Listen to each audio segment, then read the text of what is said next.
Hello, hello, hello, James Abbate. Hello, Kristine. You're right here. We are in person, in the flesh. This is exciting. We're in the flesh, yes, our very first one. Oh my gosh. Hopefully the first of many. I hope you come home and visit more often. Yes, I will. Can't stay in Vegas all the time. We'll make this a running thing. So you know that I'm not just AI, that I'm actually real. Right, James is a real person. With you. he's a real guy. Yep. No, this is very exciting. You're here visiting. We are at Press Record Studios, recording our first in-person pod, and I'm excited to pod with you today. Likewise, now this is podcasting. This is real life podcasting, and we're diving into Tarkin Part 2, because life did not end at Order 66. Life was just beginning for him at Order 66. Especially for him, yep. Career opportunist. Yeah, no, I'm really excited to get into, this is the meat and potatoes. There was a lot of great content about him that came out with Clone Wars and with everything that happened before Order 66, but, this is where he really starts living. That was all prologue. This is getting into the Tarkin we know that audiences first saw in 1977. Right? Mm-hmm. It's exciting. It's very exciting.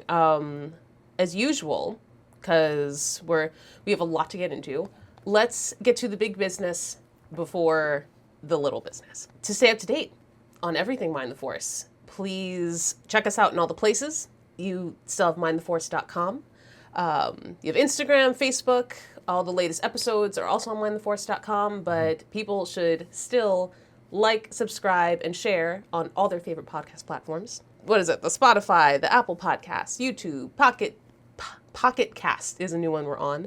Castbox, working on a Patreon. We're doing all the things at Mind the Force. I'm a busy lady.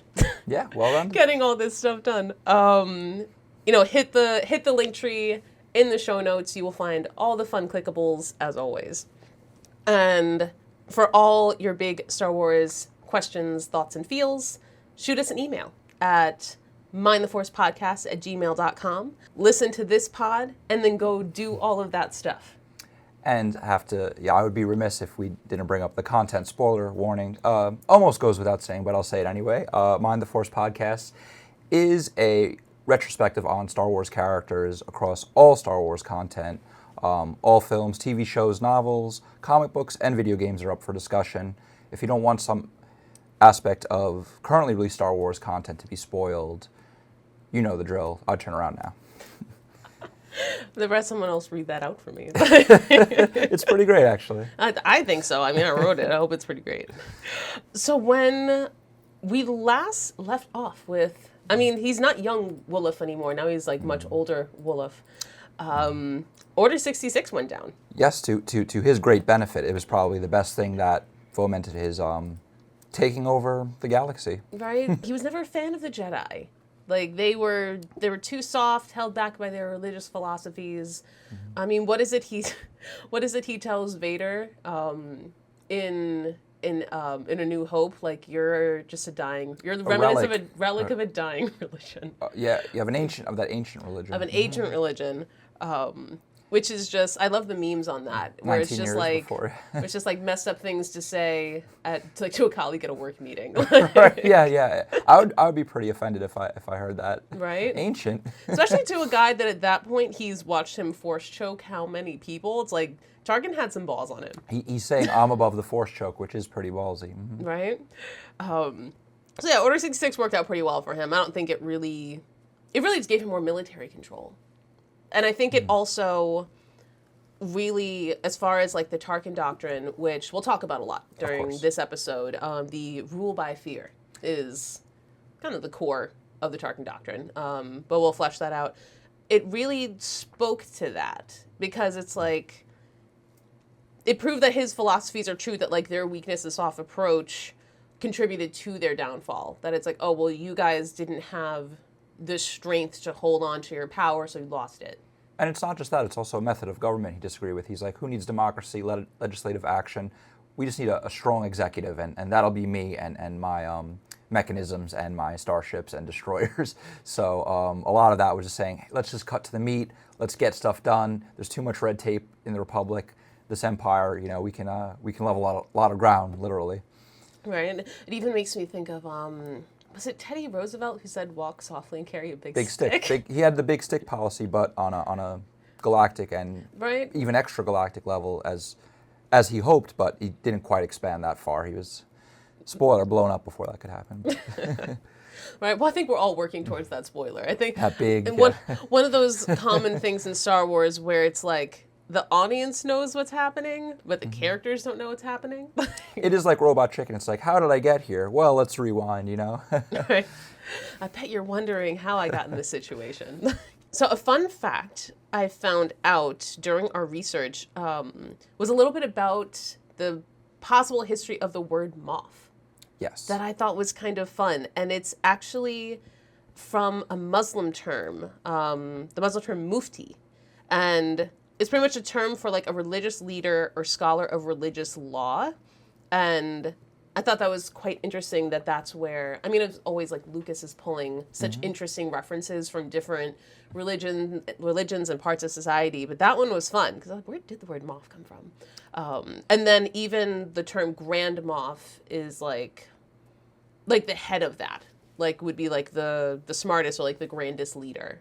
Yeah, it's its own term. And that's the mark of any good fantasy or sci-fi. It doesn't have to be a colloquial English term like general or commander, but it's its own unique thing. Yeah, apparently Cushing, when they made the first one, he was like, what the fuck's a moff? Like, what is this word? Right, he probably even thought it was his first name, but no, it's Wilhuff, yeah. Right. Well, at one point in another thing I came across during the early, I guess, notes that Lucas was making and writing the story, early iterations actually had Tarkin as a rebel leader. And so in the writings, you'll find like references like, oh, like, though, like, Moff, like, and it was actually a name, like, oh, Moff Tarkin's rebels will, like, never catch us doing this. And it was so interesting that it was really in the final copy that he became an Imperial leader. He was actually a rebel leader for quite a long time in, like, the early writings that Lucas did. But the Moff was always there. And I guess it makes sense then if it was, he was originally, like, a religious, like, rebel leader, like, more, like, kind of, like, monk-like and wore a robe. That makes more sense with that. Had a super different, like, description of his character. And then at the 11th hour, he was like, nope, he's going to be an Imperial officer. Right. It's interesting to see how that etymology, like, carried over, even though it's an entirely different role. But they kept, they're like, I like the name, let's stick with it. Yeah. Right. I mean, it works well as a title. Like, it does. And there's all the sectors, he's the governor of the Outer Rim, but everyone basically, who does come, into that position has similar responsibilities, but he's the grandest Moff of them all. Yeah. Yes. He's the Moffist. Yes. He's the big Moff Daddy Tarkin. He sure is, and he's honestly the main villain in the original Star Wars film. The Emperor's in the background. Some people don't even know he exists. Vader's, of course, the most IP and recognizable one, but screen time wise, I think Tarkin actually has more, even though he doesn't. He even has more lines too, I believe. I'm fairly certain. I think so. I think I've read somewhere he has like 23 lines, and no, he's only on there for 23 minutes. Right, but it's. I think Vader actually has even less. Yeah. Mm-hmm. I could be wrong, but obviously after Tarkin gets blown up, Vader takes much more center stage. But right, because he's cowering to him almost, or in the sense that he's obeying him, which Vader doesn't obey anyone else except the Emperor, because he knows he's the Emperor's other arm. They're a triumvirate in the sense of like a Roman, setup. Well, also it speaks to what we talked about a few minutes ago, that as far as like the rest of the galaxy was concerned, Tarkin is really like that front face of the Empire, because no one really saw Palpatine. Like even his own senators wouldn't see him for like weeks at a time, which made him seem like weird and mysterious. And then no one knew who the fuck Vader was. So essentially everyone's like, oh, Tarkin's like the big bad, like front-facing guy. He's the face of the Empire, the front Empire. Boss, really. Right? Those, in mafia terms. Right, those cheekbones that could just cut glass. Yeah, and Cushing had that distinct face. If anyone else played him, I don't think it would have been as menacing. He really was the perfect actor for this. And even Carrie Fisher said, behind the scenes, like, he was so gentlemanly. It's hard to treat him in a scathing tone and be mean to him. He's just so nice to me. He's so nice. Right. But those eyes are like oh my God, the piercing eyes. They're like Manson, I'd be terrified to look into that, but yeah, I would not want that looking at me from across the room. But it's terrifying to just know what he's capable of. He can destroy your entire planet if you, step out of line. Right. So it's you're not just looking out for yourself. That's where ruling through fear actually comes into play. You know, it's, are you costing not just your own life, but your family's and everyone you've ever known. So you have to tread carefully around him. You know, there's no one more frightening in the galaxy. So yeah, Vader just like busts into the throne room, takes out 2 guards, just fucking cuz, I guess. Make an impression. Make an impression, and Tarkin is just like, who the hell is this? And should I be concerned for the Emperor's safety? Right. He's like, at this point, okay, is this a threat? Because he doesn't know that it's Anakin Skywalker. That's their closely guarded secret. Yeah, So well, for now. he doesn't know, you know, it's kind of like with Dumbledore and Snape. It's like Dumbledore could say, just trust me, I can trust him. Right, I got this. And that's how Palpy, you know, felt about Vader. He basically said, you know, don't worry, you know, he won't betray us. We have a leash on him. We have a short leash on him. Right, it's like, am I going to trust this, like, Dark Knight psychopath with the burn victim Emperor? Like, Right. And I saw that in the comic, and I was just dying laughing. I was just like, what kind of entrance is that? Like, But it shows you they rule through fear. There's nothing right, even amongst democratic each other. about this, yeah. Even amongst each other, it's just like one big, like, pissing contest. Like, no, I'm scarier than you. No, I'm scarier than you. Like, And at the first opportunity, if one could kill the other 2, they would. It's all power. The power and competence rises to the top. That's the whole incentive structure. and what I loved, but I always love, obviously, like, Vader is a fascinating character who we will have an extensive deep dive on someday. We're going to get to that Vader series. But I loved learning about the Emperor's relationship with Tarkin and how he viewed Tarkin.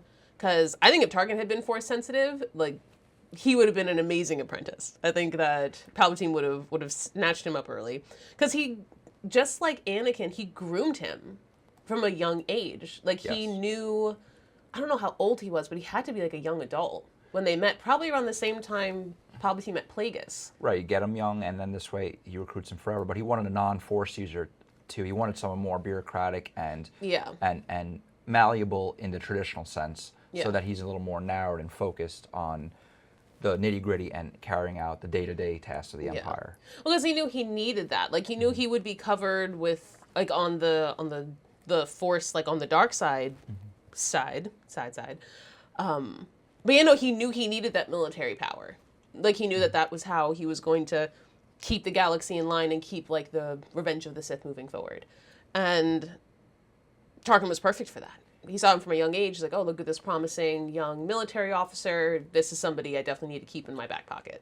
And he needed someone he knew that he could trust to control the Death Star project in secrecy, and then man this giant, you know, genocidal technological terror, as they say, and who wouldn't fire it on him. I'm sure Palpatine could escape, but at this point he needed someone who knew he was completely loyal because they shared the same incentives.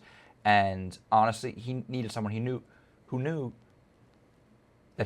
who could pull that trigger, you know, who could actually have the lack of moral, you know, squabbles to actually destroy a planet. And he's like, this is the guy. This is the guy. Especially, I think, once he learns about his upbringing, like, just everything on the Carrion Spike with his family and kind of like their family doctrines. I think he's like, oh, this is the guy. He's got the stuff. And the sacrifice of his brother, if he can leave his own brother behind and distance himself from his family in that regard, while still loyally carrying out the duties in a sense. Right. You know, he wasn't loyal to his brother on a filial, or I should say, no, he was not. on a loving level, but he was still loyal to the Tarkin family because he is the future of that. You know. Well, and that's even really what fueled the whole thing with Gideon, and I can't wait for Gideon to come back up, because that's I shouldn't laugh at him murking his little brother like that. But yeah, no, that really showed him, like, how devoted he was to almost like the concept of family rather than the actual familial bonds. Like, it was more about what the Tarkins represented and the power they represented rather than, like, the actual, like, love and affection that you should get from a family, and not being raised to be some sort of, you know, crazy person traipsing around the jungle with your uncle. But I thought that a great, show of not quite loyalty, but commitment that Palpatine had to, like, keeping Tarkin in his ranks was in the 2017 Vader comics, in numbers 11 and 12. There's an assassination attempt made on Vader, because there are senators who are like, who the fuck is this guy in black? We need to get him out of here. And then they think that they're going to be able to more easily manipulate Palpatine, which is hysterical. And because he came out of nowhere and suddenly he's just this like basically the muscle. And he's like, we need to get rid of this guy. So there's an assassination attempt made, doesn't work out. And Vader's like, hey, I need to let these motherfuckers know. Mm-hmm. I need to do something. And Palpatine's like, all right, go ahead and flex however you need to flex. Calls all the Imperial officers into, I believe it was like the auditorium on Coruscant. This like huge space. And they're all there. And Palpatine basically says, hey, this is Lord Vader. When he speaks, it's like I'm speaking. Like, he speaks with my voice. Like, he has ultimate command. He's not to be questioned. And then Vader proceeds to call 5 Imperial officers forward at random. And Palpatine's only request was anyone but Tarkin. That's all he says. Do whatever you need to do. I don't care. Anyone but Tarkin, because they need him. Right, I'm saving this chess piece for later. Exactly. And Vader proceeds to force choke these 5 officers in front of everyone to basically prove, hey, bitches, I'm here.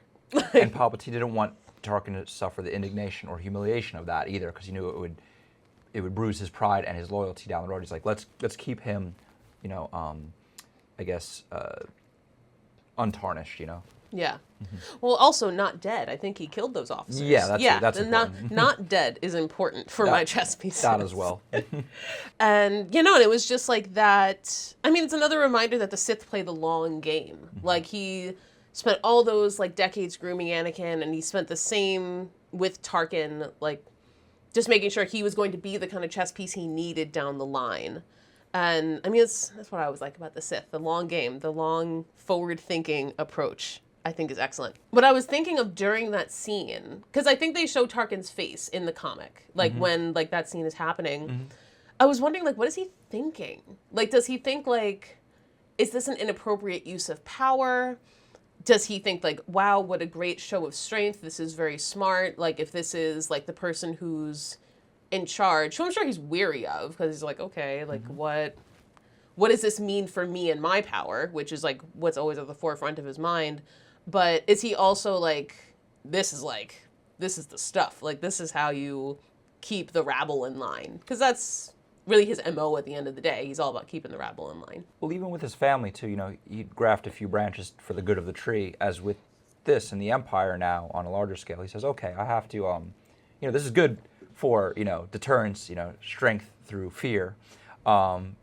No one will step out of line. However, I kind of wish that was me up there. This guy's competition. That's how I think he looked at it, if I were to guess.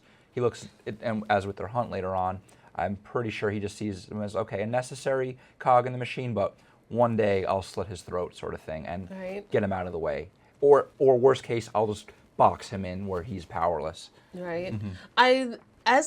We'll see a lot of interactions with Vader and Tarkin. I always wonder, do you think Tarkin ever wished he was, Force sensitive?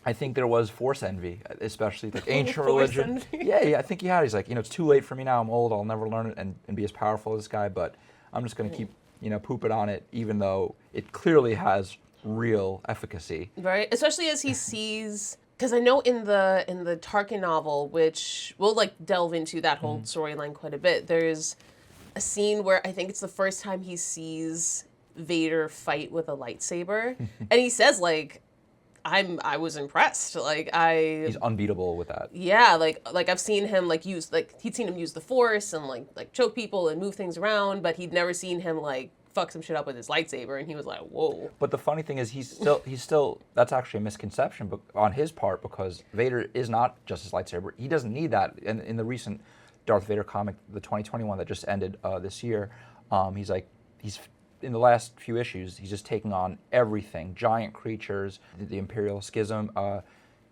They're just, he's like, you idiots, I don't need my sword. I can destroy you all with the Force. That's that, and my intuition. That's my strength. And I'm me. There's only one me. I'm power.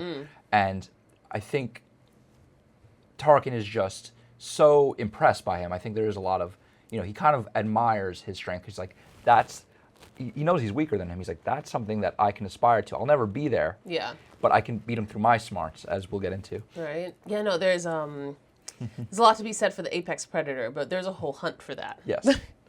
So the Empire has begun, and the officers are getting in line. Palpatine has established that Vader's in charge. Everything's rolling forward. Another fun thing that happens in the Star Wars IP at the start of Order 66 are our good friends Clone Force 99. Woo. For all of the Bad Batch watchers, fucking love Bad Batch. Another A1 Star Wars animation triumph. Filoni masterpiece. Anyone who hasn't watched Bad Batch, like, pause this and come back to it, but, like, go watch Bad Batch. So, Tarkin has a very interesting relationship with the Clone Army because he was an officer in the Clone Wars, like, for the Republic, but he never liked the Clone Army. He found them, this is a lovely quote, obsolete and cost prohibitive. I was going to say that, cost prohibitive. But he just reduces them to material worth, as in the wars, in all the wars, they're not even real to him. It's just, okay, they're expendable.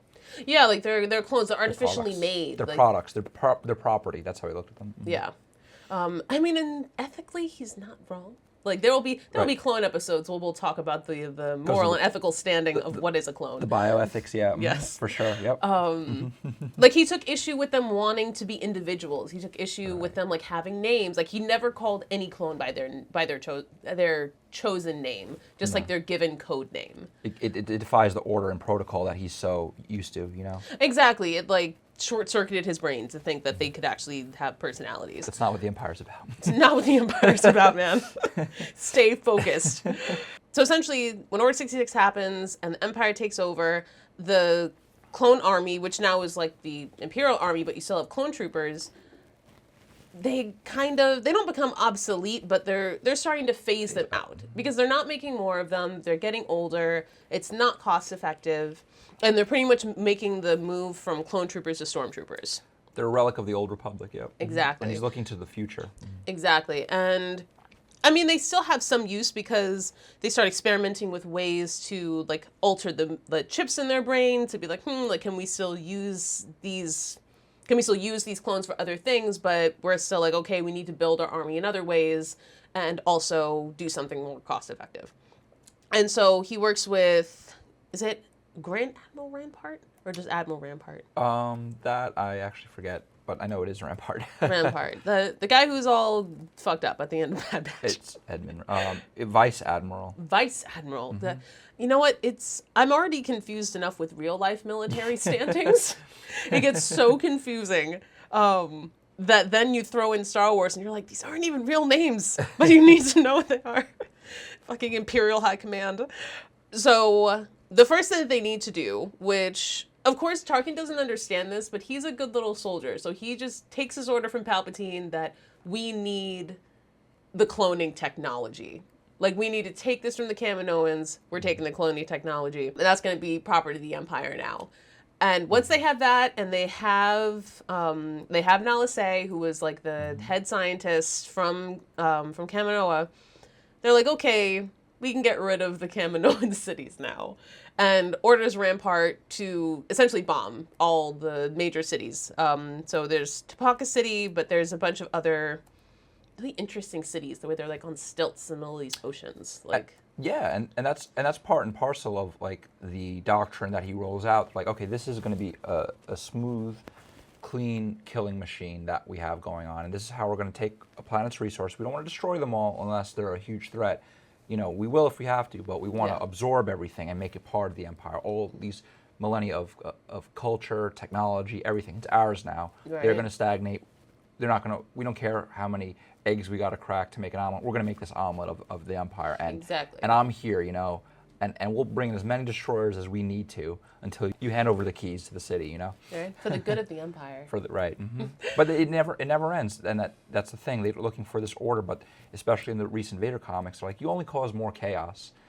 Like how bad is this war, you know, spun out into chaos, and how many lives have been destroyed? And Tarkin's a big orchestrator in that. He doesn't even see the irony that he's not creating order at all. So they destroy the Kaminoan cities essentially so that they can steal the cloning technology, which Tarkin doesn't know is because Palpatine's trying to clone himself, and this is actually more than anything like forward, like pressing the Sith agenda forward rather than the Imperial agenda forward. But he doesn't know that. Right. He doesn't need to know that. The Imperial. That's a really good point. The Imperial agenda is secondary to the Sith theocracy. At the end of the day, it's establishing a galaxy ruled by Sith. Yeah. That's Palpatine's primary motive. Yes. Everyone else is expendable. Which, speaking to that, which I find so interesting, is because Tarkin does eventually figure that out.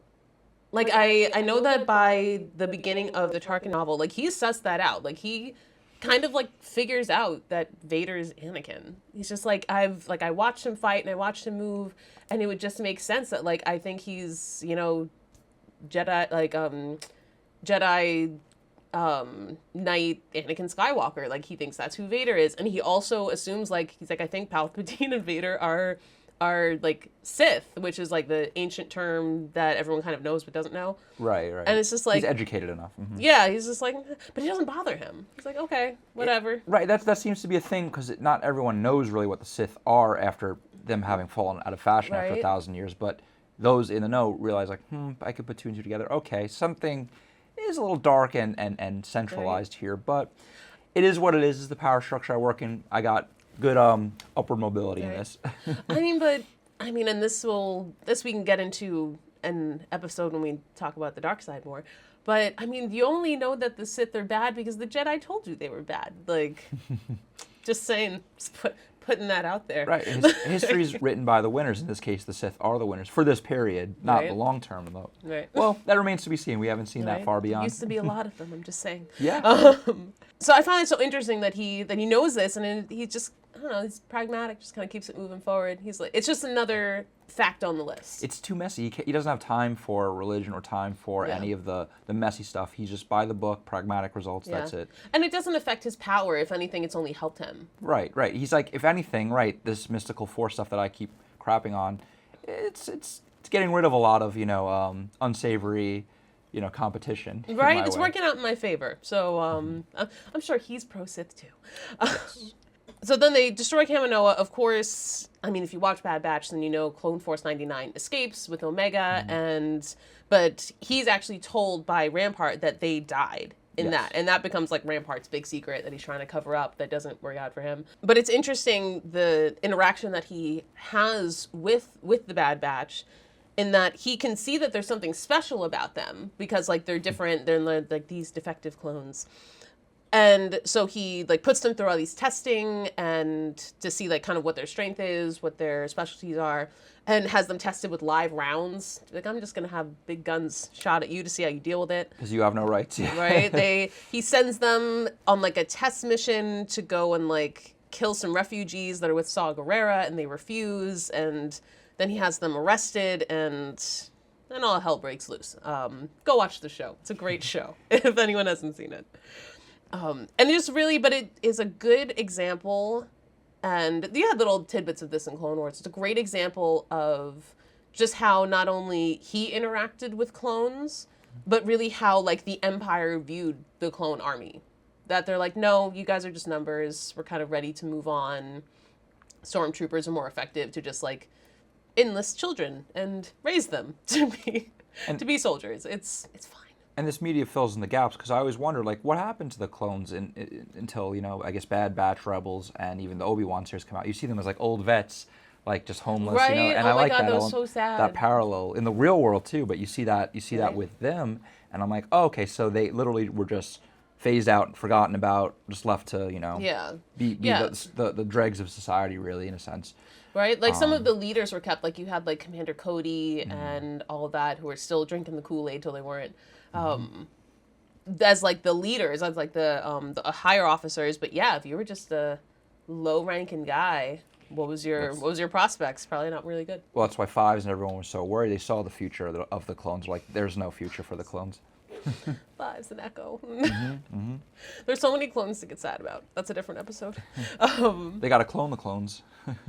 So, there's so much to cover. So, I know that we really want to talk on every relationship that Tarkin has, because I really think that's where you get, like where he shines, like where you see how he interacts with different people as a way of like how he either moves himself forward, and as well as like the personal relationships I think we get to see, which are interesting. But along the way of those, I think you have the main part of like occupation and like tyranny on different planets. And then on the other side of that is like the development of the Death Star. Yeah, that's his whole real purpose. I would say those are right. The Death Star is like the big one. It's like here and then here, giant Death Star plan. And I think that you can't really talk about the Death Star without talking about his relationship with Krennic. Of course, right. Oh, Krennic, you poor fuck. Just not quite a pawn, but maybe more a knight, and then even then, knights are expendable. Right. I just rewatched Rogue One for the first time in a while the other day. It really is such a perfect movie. Mm-hmm. Oh my God. I was so impressed with it. And I mean, obviously it added so much nice inspiration for this episode to talk about this, but just such a well thought out movie. I like the nitty gritty. Goes into the nitty gritty of the Death Star project. They should do Rogue 2, 3. They should well, I don't know how many rogues there will be. Like they all kind of died. Well, they are doing the Andor prequel series, which is good. So they can always do a prequel to a prequel. That is true. I am enjoying Andor. Though they say that season 2 is going to line up right to the show, or right to Rogue One. Yeah. It's going to lead right into it. So it's like no more Andor after that. No. Like me some Cassian Andor. It's a good character. Yeah, agreed. But in the movie, you obviously that's like the first like screen introduction of Krennic. Yes. Who Krennic will also get his own episodes. We don't have to go into Krennic's backstory, but essentially that is like his work frenemy. Yeah. More or less, because he's useful. Mm-hmm. Like for Tarkin, everyone is useful. Like that's kind of like as far as their consideration goes.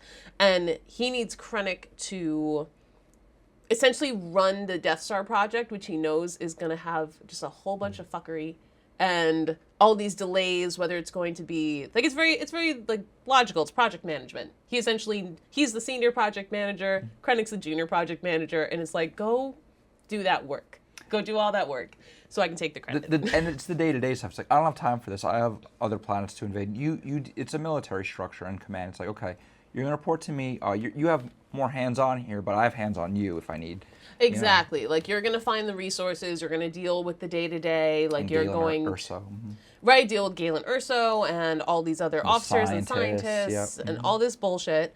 I don't want to hear about any of the bullshit. But, when the project's done, I'm going to, swoop on in and take credit for that. It's just so interesting. At the end of episode 3, you see them already building the skeleton of it and installing, like, the focusing dish. Yeah. And I'm like, really? They did that early on? I almost feel like it's almost a plot hole, but they're like, I don't feel like that's the way you construct a Death Star that early on, Well, because they started it. I did read up on that a bit, that there was like whole committees and whole kind of like think tank organizations, which eventually like Tarkin kind of has his own offset of once the Empire is established. And I think I wrote it down. I think it's like the Tarkin Initiative. I think is like an offset of like the Imperial Weapons Initiative.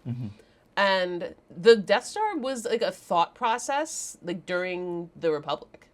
Like it was not just an Empire thing. Like obviously like it was Palpatine as Chancellor kind of started like planting those seeds, and like he was more or less kind of like the pusher of that along with Tarkin. But it wasn't until obviously like the establishment of the Empire that then they really got to like take off on that idea. But it's not just an Empire thing. Like they were thinking about developing something like that to use against the Separatists. Right, and you could see that clearly in episode 2 with the plans and with the unproduced Clone Wars episodes with the Kyber crystals and what they're being used for and all that stuff. So you did see the long game being slowly built up. So it does make sense. And then, of course, the second Death Star was built very quickly, but that's always, That's a plot hole. Many Bothans died to bring us this knowledge, as Mon Mothma says. But I guess what I really enjoyed seeing that push and pull and, like, seeing how their relationship plays out in, like, the books and the comics. Just, I don't know, it's interesting because it's, like, obviously a very, like, hateful relationship where it's like, okay, I know that I need you. Man, I don't like you. Like, I don't think they would have gotten a beer together. Like, I don't think they wouldn't have been hanging out. But just a means to an end. And And I think Krennic was like well connected in the science community, and yeah, I think it was a useful relationship. Well, I always see, like, you can compare it to Rome, the Soviet structure. It's just power rise to the top. It's like at some point I'm going to have to kill you, you're going to have to kill me. You're useful until you're not. Right now, you're just going to be my tool. You think that, maybe you'll one-up me one day. Maybe you will. Unlikely. That's how Tarkin looked at him. He's like, I know I'm superior to you. You didn't hunt like I did as a kid, Yeah. Well, even going back to the hunting, and I have a really great quote from the Tarkin novel as we talk more about that particular storyline, but he really looked at it like how when they used to hunt animals with Uncle Jovan, the Carrion Spike, that it's like, okay, we're going to follow like this animal and we're going to take its prey, and essentially like that's how we're going to eat because we're superior to these other animals, that we're going to like take what they've hunted because by superior right, like that is our right to do so. And that's, I think, kind of how he views a lot of people, that it's, and especially this relationship with Krennic and the development of the Death Star. It's like, okay, you do all the work and like build it, but like I'm going to come and take that. I'll seize the grain, I'll seize the weapon, right? Exactly, because that's my superior role. Right. It's almost evolutionary to him. He's kind of Darwin. He's like, I deserve this. I've risen to the top. Everything in the world is mine, Yeah. Or in the galaxy. So, that's just the way it is. If you would be me, if that's justice, if that's cosmic justice, but I'm me, so I'm just living naturally. That's how it goes, basically. Right, and it's that constant superiority that he has, and even in a lot of ways he feels that over Vader, because he also knows. Yeah, he talks down to Vader. I think there are points in a relationship where he feels like they're equals. It's either he's equal to Vader or he's superior to Vader. He at no point ever feels inferior to Vader, which is ballsy to look at the face of a man who could probably rip you in half with his brain and just be like, fuck you. Like, right. I don't. But that showed his fearlessness, and it showed his overconfidence, like especially when he wouldn't desert the Death Star in its moment of triumph. He's just like, I have plot armor. I'm invincible. Palpatine has my back.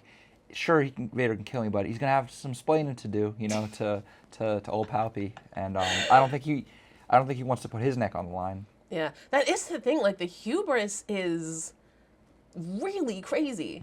Like Tarkin level audacity, it should be studied in podcasts like this, like we're doing right now. But that's the flaw in his Death Star. Like right. That's his Achilles heel. He overlooked that little vent, and that thermal exhaust port, and that's one little vent. And that his was his hubris. It's the same, and it's fitting that he died on the Death Star. They have a very parallel fate, him and his monstrosity. Right. And that's, I feel like that always rings true in life. Like it's always like the littlest thing. Like, oh, you would know this. Who's the mobster that went down for tax evasion? Capone? Yeah. Al Capone. Like it's like the little thing you didn't think about. It's like you think, oh, you're gonna go out in some blazing, well, not that Tarkin didn't go out in blazing glory. Like you're gonna go out in some crazy big way, and it's just like, nope, just a little vent. Just you didn't pay your taxes. Just a little thing. Yeah, can take down the biggest Goliaths. The thing is, there's so many unknowns in life. To think that you're immune to physics, to the forces of the universe, that you somehow exist outside of it. It's like, no, you're a character within this. You live within the rules that everyone has to follow, and you're in the firing line as well. You're not above death. We're all just stardust at the end of the day, just floating around. He literally becomes stardust. He literally becomes stardust. He returned whence he came. Right? Right. When Project Stardust didn't work out, it's all full circle. Yes, and that's kind of the beauty of Star Wars. There is a lot of poetic justice and a lot of cool metaphors. Agreed. Where are we on the timeline? Well, basically, he hates, after that Camino, he hates clones, he hates Jedi. They were just vestiges of the old world, or the old galaxy, and now he's just trying to move forward. So expansionism, I guess, with the Mon Calamari. Is that how you say it? Yeah, I always forget. Yeah, the Mon Calamari, which I thought that stretch was so interesting, especially with like the I'm spacing on the name of the leader of Mon Cala, who's somewhere in my notes. But like, because there was the episode of Clone Wars where like Anakin saved them, and then and then he went back and like helped destroy them. I was like, oh gosh, that's dark. But it was a really interesting example of how Tarkin knew, like, because he went in not expecting to destroy Mon Cala. Like, it was kind of like, go in, get the people in line, like, remind them that the Empire is in charge. Because they were Lichar. Lichar, I was looking Thank you. Yes, King Lichar of the Mon Calamari. They were a very, like, pro-Republic civilization. Obviously, because after the interactions with the Jedi and, like, they quashed that rebellion. They were the good guys, yeah, in a sense. Exactly, right. From our perspective, they were the good guys. And so the Emperor Palpatine told Tarkin, hey, go in, get these guys in line. Like, get Lichar in line. Like, we need their resources, and, like, they're a powerful civilization, but, like, you know, remind them what it is. Right, and if we show the universe, the galaxy, that we get them in line, the weaker ones will fall. Exactly. Tarkin was big on propaganda. He understood. Because, I mean, at all points, there are parts where Tarkin isn't the smartest person in the room. You can't tell him that. But he understands the use of propaganda, the use of terror, and the use of fear. Force. And he's the most willing to use the Force. Exactly. Like actual physical Force. Yes. So he goes in with the intention of essentially just kind of using that propaganda machine to get them in line, but then his destructive hand is forced when a Jedi by the name of Bar essentially like stages this attack and makes it seem like it's the Empire attacking the Mon Calamari, but it's not. But then the Empire has to respond, and then Vader shows up and starts plots within plots. Like, right, plots within plots within plots. There's a lot going on the occupation of Mon Cala. And it's interesting because it was one of the examples, what I saw from that is, it's one of the times when Tarkin actually gets quite outsmarted. When his hand is forced, when that wasn't his intention to do so, and he's not the one in control. Right. Which I always find fascinating, like how he reacts when he's not in control. Because I can just imagine his like brain synapses firing off and being like, wait, why is this happening? I didn't deem this to happen, so why is it happening? Danger, Will Robinson. Yeah, the order that I've tried to impose on the galaxy is not happening so quickly. It's like, where is this utopia? Right. He knows it will take time, especially with siege warfare and stuff and resources. But he's hoping fear will just make everyone fall in line, like a river, just pour out, you know. But exactly. There's more resistance and friction than he expected, and that's a personal insult to him. Right. It's almost it's very Thrawn-like. Just that pragmatism of just like, why wouldn't everything go exactly the way I had planned? Like, well, and it's like you wrote too in the notes, you said more signs of his apathetic personality come out from his quote, they'll be grateful to know their place when he's discussing the clones. But that's pretty much everyone he comes in contact with. Yeah. He's saying, I'm up here, you're down here. Yeah.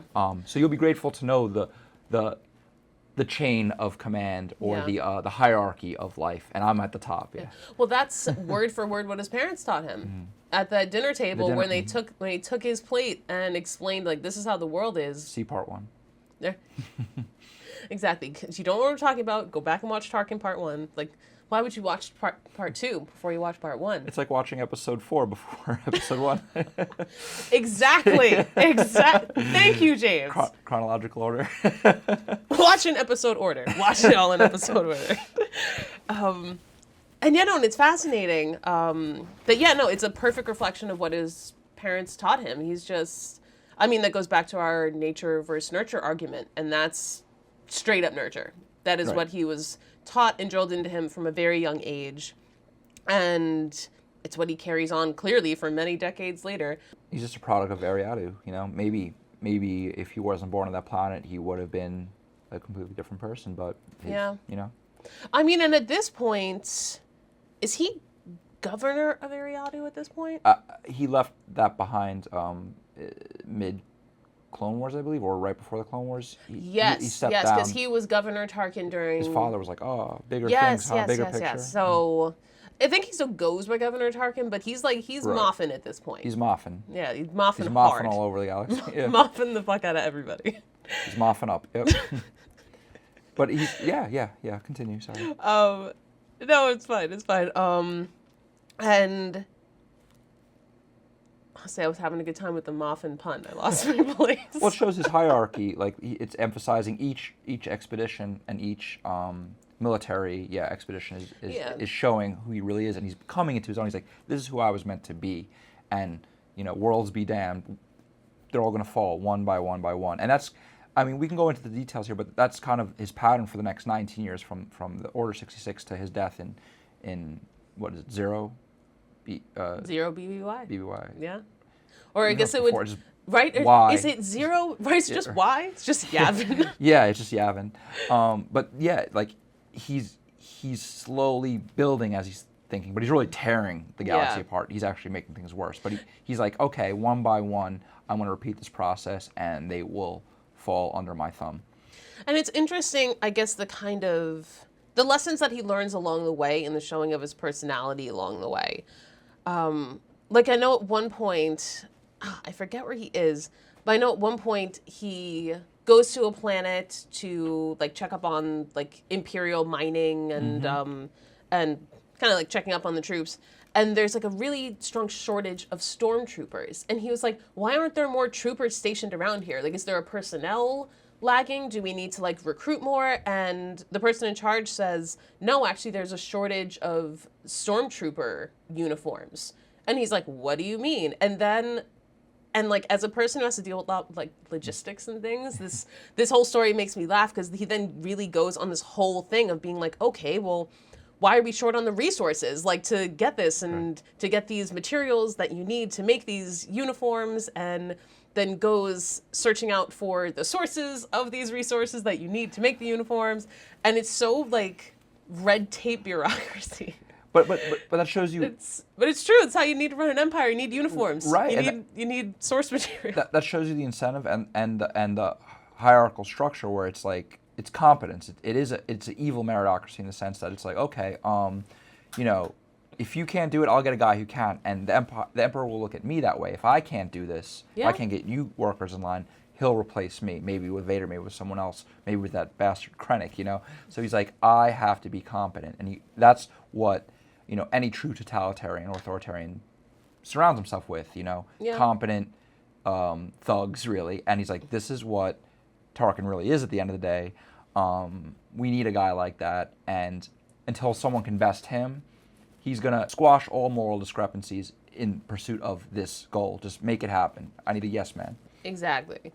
And I mean, and we see that really play out even within all the different projects that are going on within the Empire, because we know about Project Stardust, but there's also Project Necromancer. There's Thrawn's TIE Fighter initiative. Like, there's all these projects going on, run by all these different figureheads. And Tarkin's like at the head of that pyramid, kind of like deciding where like money and funds are going to get doled out. And it's so interesting to see the like successes and failures of those relationships. Like, I think Thrawn like obviously has like quite a long-winded success rate until he doesn't and gets sent to another dimension. But then you have someone even like Hemlock from Bad Batch again, who had this strong science background and was essentially running a project that Tarkin knew nothing about. Correct, yes. Like, I thought it was like Hemlock was such a great Royce character. Hemlock. Oh my God, Royce Hemlock was a great character. I get why he had to die, but damn did he go out with a bang. Like, this whole project that Tarkin knew nothing about. Like, he didn't know what the point of Project Necromancer was, because obviously he doesn't really know about... He knows Palpatine wanted the clone technology. He doesn't really know to what end. I feel like maybe Hemlock's the only one who really knows. And he dies, so that works out for Palpatine. It's like his it's like the Horcrux you know, plot in Harry Potter. It's like the path to immortality, kind of finding that sacred, you know, glitch in the system, and that's right. what Palpatine's going for. So it's for an enduring eternal empire, and you need an enduring eternal emperor too at the same time. He's like, I'm not going to have a successor. I'll just live forever. Right. You know, and it's pretty. That's where the fantasy comes in, like the genre. It's very haunting, really. It's quite horrific when you look at the implications of that. And it's like, Tarkin will die one day. If he could live forever, would he try to pursue that as well? You know, that's an interesting question. That is an interesting question. What do you think? I guess a quick aside. What do you think Tarkin thought his ultimate fate would be? What do you think his end goal was? I mean, to live peacefully in his penthouse with TK421, but we'll get to that. Yes, I actually agree. I think just get to that. He eventually wanted to retire, have a nice quiet life. But in his line of work, it's just not possible. Go back to the carrion spike. There is and this ties into the period we're at right now, when they're like, you know, so, you know, you won't stop till you take over the whole galaxy, huh? And he's like, why stop there? Hinting, especially in the Legends universe, going beyond extragalactic, we'll just conquer everything, the universe, the multiverse, whatever's out there. Yeah. We'll send our ships out there. Who's stronger than us? Who's more pervasive than us? Like, I'm talking total control here, and he's pie in the sky. He's very ambitious, which is quite scary. Yeah.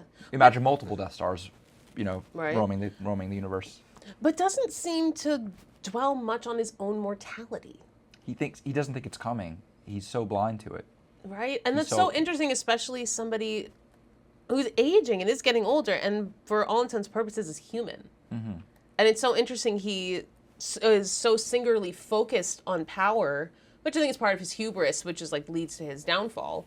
But he's so focused on power that he really doesn't think like, I could die. What would happen if I died? Like, it's possible he looked into necromancer or the cloning technology as well. Maybe he had a separate, plan that I don't want to plug plot lines in that were never explicitly revealed, but in his mindset, he knows about cloning. Maybe he thought, okay, I may die, but Tarkin will live on, and my family, whatever, they're stuck on Ariadu, but Tarkin will forever be part of the Empire. Right. Just as the Emperor does it, maybe clone Tarkin will lead into the future. Just a thought. Maybe, because then it really raises the question of like consideration of mortality versus legacy. Right, and legacy is eternal, sort of. Yeah, it goes beyond and his maybe he individual. was more focused on legacy and establishing like the Tarkin doctrine, like this is like the rule of things, and this is like the ideology that I've established, and these are the empires that I have built and the planets that I have conquered. And it's like, was there a conscious consideration of that, or was it just like power for the sake of power at the time? Sometimes it's not logical. Sometimes it's just a high and addiction. At the end of the day, I think. Oh, he's definitely addicted to the power. But Palpatine and Vader too, they're actually a slave to their addictions, which is power. They're not above it in my mind. I think Right. they're the lowest, just like the lowest rung of imperial society or galactic society. They're no more masters of their impulses. Vader's very impulsive and You don't say. and gives he sure is and Tarkin too. They, as polished as he is, they have the same follies. They're not that disciplined to overcome their own weaknesses. Right, and they actually do which they don't see as weaknesses. And they actually do quite well when they're together. When they're so getting into like the nitty gritty of the Tarkin novel.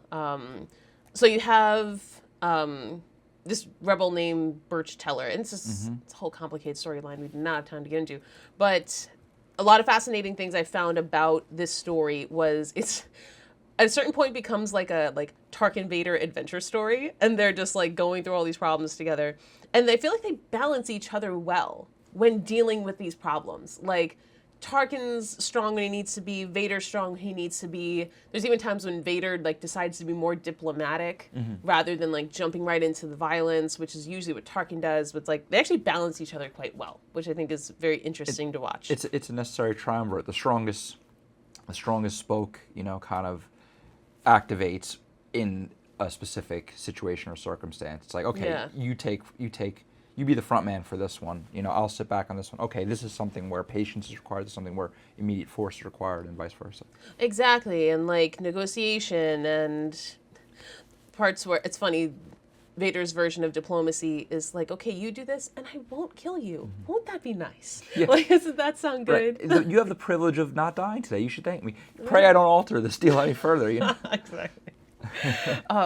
And I think what's interesting, because in this story, a big plot line is that the Carrion Spike, which is Tarkin's personal starship, gets, I love what I put in the notes, gets straight jacked. Yeah, He gets ship jacked by this band of rebels who essentially wanted, not only is it an extremely powerful ship, so it's like a strong asset for them to have, but they're able to kind of go on this like terror campaign that is like very like anti-imperial. So it works well for the rebels. And every light year it goes, it diminishes his name too. It's actually staining his legacy. Exactly. He hates that. It's personal.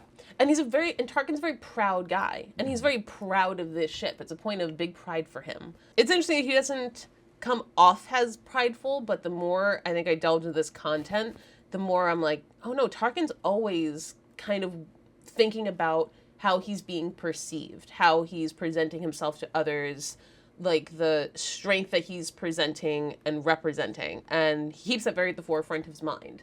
And the carrion spike is a really big representation of that. So when that gets stolen, that is like a personal affront to him. And he's a little mad at himself that I think that he didn't prevent it. I have to be honest. I think it's kind of like a dude, where's my ship scenario. And he's like, I'm that guy. And he's like, the whole galaxy is looking at me as that guy. And that I cannot suffer that. You know, this has to be ended soon. Yeah, no, he's definitely not happy about that. And the pack mentality, too, is interesting, which you wrote. Oh my God, I loved this quote when I found this because Vader asks, like, you know, why is the Corvette, which is a ship type, why is the Corvette named the Carrion Spike? And we, of course, as the reader know, like, oh, it's named after the planes that he, like, explored as a child, and that's, like, really where there were formative years when he was out on the Carrion Spike planes. This is a quote from the novel. Tarkin then told Vader the story of how he had defeated a pack of Vermox marauding on his family's homestead at the age of 16. After observing the pack, he pitted the alpha male lord against a contender named Shadow. Shadow convinced the other Vermox to turn on the pack leader. Tarkin then killed Shadow, leaving the pack leaderless. As a result, the Vermox abandoned the Carrion Spike, the hill near his family's homestead. Vader opined. Thank you, literary editor. Vader opined that the lesson was that the Vermox brought themselves down by turning on their leader. And I was like, damn, that is absolute genius. Basically, to take out the leader and the rabble will just fall at your feet, or they'll kind of do whatever you need them to do. Definitely spoke strongly to the Tarkin doctrine, as the things he encounters seems to do, which is what keeps pushing his hubris forward. Like, oh, I'm right again. And for that to happen at such a formative age, like 16, like, yeah, you're just going to live by that. You're like, well, look at how this played out in nature. This is probably just going to play out over and over again. Well, that's probably, and I tie that into, like, why I asked, like, what do you think his ultimate fate was, or his motives, or his thoughts. And I think maybe he carried that in as, like, maybe you take out the leader, control the pack. Maybe I can control the pack from controlling the Death Star. Maybe I'll be loyal to the Empire, but maybe not the Emperor. Maybe I can become the Empire and wipe him out, you know, if I lead and master the pack. Maybe he felt that this dying old religion, these old relics, including the Emperor himself, not just Vader, could be taken out at an opportune moment. And I think they knew that too. The Sith are like, we need people who are power hungry, who want to get to us. We know they can't, even though he thinks he can. And I think that's, you know, it's a very, you know, careful game of 3D chess he's playing. Right? I think. Do you think he thought to take out... I think he thought about taking out Vader plenty of times, but do you think he ever thought about taking out Palpatine? I think he was loyal and knew that he didn't stand a chance, but he's like, maybe one day, maybe. Even so, I'm still high enough up where I am the Emperor's voice in many regards, but I'm not the Emperor. But I thought maybe he's like, maybe one day I can be. And that's always the hope. And I read a lot of the Soviet structure after Stalin died. Everyone tried to fill the void. They're like, okay, I'm getting in here. It's going to be me. It's going to be me. It's going to be me. Right. Everyone thinks that they're the next heir apparent or the center of the universe, you know. And I think he felt he was entitled to that. Why wouldn't you think you're that entitled? It showed him all of his history. It always led to that. He always believed, I deserve this. There's no limiting principle for him. Right, when you have that level of power. Right. Though why stop at number 2 or 3? Though I think he did. Like, because he was military power. He's like, I need to rule through fear with big guns and big weapons, and that's how you keep people in line. I don't know if he needed to be like the figurehead, even though that's kind of the role he fell into a little bit, being like the face of like Empire might. That's true. I don't know. It's close enough to the sun. Yeah, like I think, like we talked a lot about the like historical comparisons to Tarkin, of which there are so many. Like, obviously, like Imperials are Nazis. I think we all get that connection. And so it was interesting to read about like certain Nazi leadership that was like very clear parallels to Tarkin. Particularly, which one was it? You said Goring? Well, there was Goring was a big one, but there was also, is it Ryder? No, it's Reinhard, like the one in Czechoslovakia. You talking about? No, it's no, two German naval officers. So there's Donitz and Raider, who were two very high ranking Nazi officers who I think were like big inspirations for Tarkin, just as far as kind of how they acted, how they came to power, kind of their roles within the Third Reich, and like how they like supported Hitler, and just a lot of parallels to Tarkin. Obviously, there are tons of message boards of people trying to figure out like who inspired Tarkin. But Right, I think exactly. I mean, I think Lucas pulled from all of these. You can't pinpoint just one. You know, there's so many influences. Yeah, I mean, kind of like what we found in our original Cad Bane episode, that there's so many Yeah. places to pull a trope from. Oh yeah, yep. And they were clever with it too. They were very clever. Oh, everything in Star Wars is very clever. And I think those kind of like communist totalitarian ideals really lined up with what Tarkin believed in kind of as general rules. Mm-hmm. And it like drove his personal narrative. Like whether it was how he felt about himself or how he felt about society or the other like officers and people in power around him. I think they just really, I don't know, they always lined up with what I think he learned as a kid, and he never had to learn anything new. Yeah, and as people came into competition or became his colleagues, like Thrawn, Price, or the Price family, the Tag family, you know, there were other nobility, you know, nobles, you know, coming into the circle, and everyone wanted to get close, and he also knew he'd have to stop them from getting too close because he looked at himself as irreplaceable and certainly didn't want to be replaced. So, you know, there were other Moffs, of course. Price was an interesting one, Orinda too, and in the comics it goes deeper into those families. But they're noble families. It's an oligarchy in many cases. It's definitely you know, a totalitarian monarchy in a sense, or it is an empire, but it also has oligarchic, I guess, ripple effects as well. And he's part of that oligarchy. You know, when the emperor's not around, you know, he's the head honcho, and he doesn't want any other big cheeses in the room. Yeah. They have parties too, informals where he meets Leia. We can get into that a little bit later, but later. But you know, they still hobnob in upper crust society. You know. Absolutely. And he's used to seeing that from the time he was a kid, because that's the standing his family always had. Like he brought the Tarkin name up on like a galactic sense, but his family had been powerful for generations. Like in the Sassuana and like the Outer Rim region. And of course they'd come into Coruscant and then be like looked down upon. So he raised them up in that sense, like with like higher society on the Inner Rim.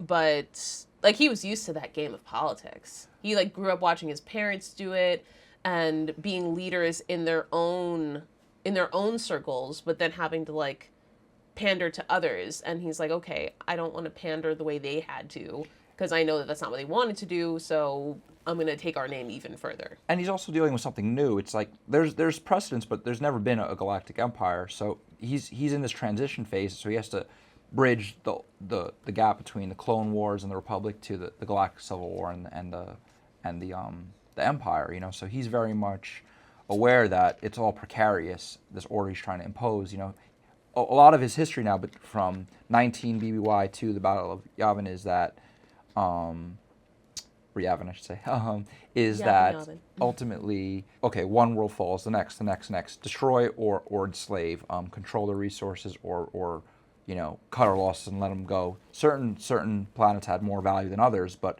you know, and he kind of prioritized those. But ultimately, you know, we see in this history, you know, what's it, sentient is the planet among others. I mean, there's a lot of you know, planets. He has to start dealing with their individual cultures and their governments to say, okay, whatever it is, you're going to fall in line, and there'll be one order, one rule. So I don't care about your differences. You hammer out the details. You get your people in line. This is what's going to happen. And he realizes it is precarious. It's something new. He's like, for this revolutionary new thing to exist, i.e. the Empire, you know, everyone's going to have to toe the line, and I'm going to make it happen. And he's showing the galaxy one by one, like with Lothal and the insurgency there, you know, that ties into rebels. You know, he realizes as the Galactic Civil War is taking root and this rebellion's rising up, he's like, okay, now more than ever do I have to, take a heavy hand in this. So every planet is another, notch in his belt. Yeah. And he continues on like that for years. And I think something I really enjoyed in particular that happened in Rebels is it's more of that kind of like the day-to-day like bureaucratic Central. logistics. Salient.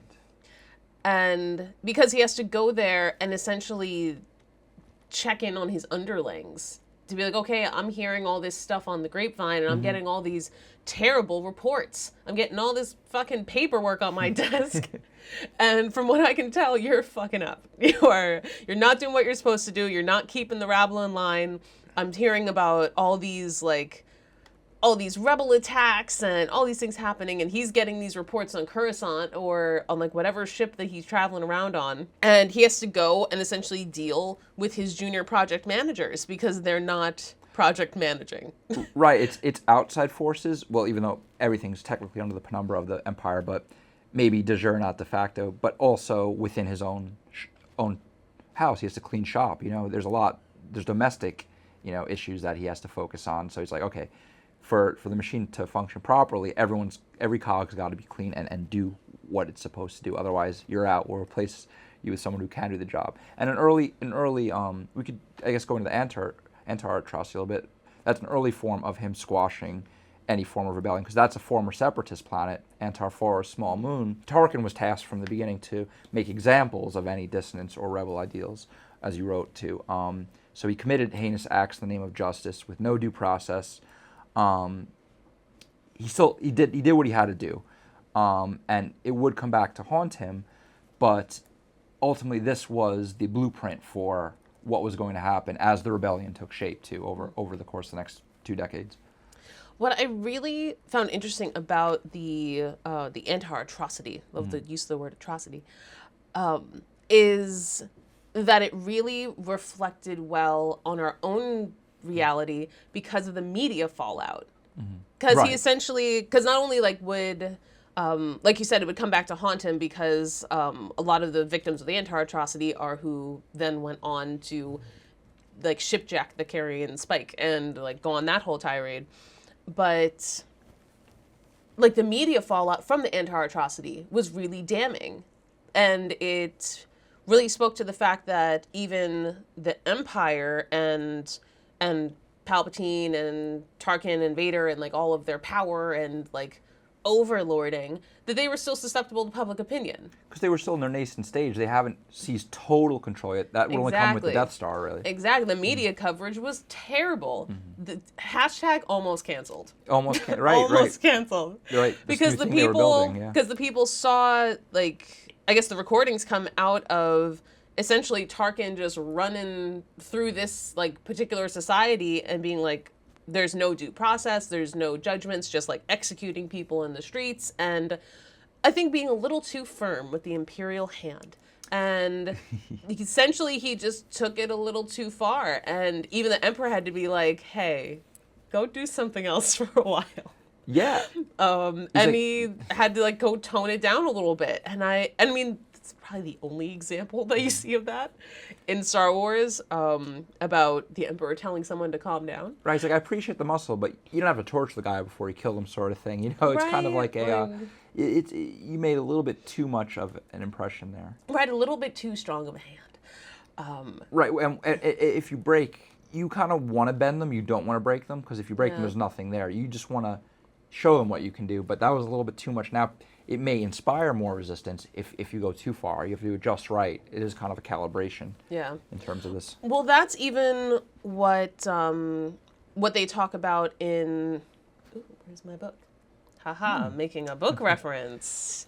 Haha. So we have this great resource book that I was introduced to, Strategy Strikes Back, by Brooks, Amble, Kavanaugh, and Gates, and it is an amazing source of essays around the military, around kind of the military ideals within Star Wars, what can be taught from strategy and ideology and war tactics, and it's a really fascinating read. And there's several chapters about the Tarkin Doctrine and the attack of Alderaan by the Death Star, and it's a very interesting read. And what was very interesting is one particular essay talks about how basically with Alderaan, which we'll get into more, but how Tarkin took it a little too far. And that's a great example of this. It's like you said, like you want to bend them and you don't want to break them. And he's like, okay, I'm going to squash this rebellion, or I'm going to keep these people in line. And it's like, you think it's going to inspire fear, but it actually inspired more dissonance. Well, you could see the parallel in history too, because I wrote this as well.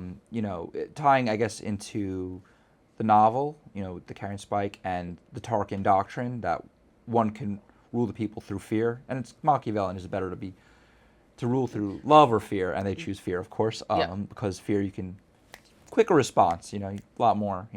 Just flip a switch, really. But that echoes, I think, the Brezhnev doctrine of the Soviets in the 60s and 70s, where it's like, one socialist state can intervene in another to save it, and thus the promise of, utopia and universal order is preserved. That created a lot of backlash too. You had Hungary, you had Eastern Europe, you had a lot, and especially with the West, kind of like fighting against that.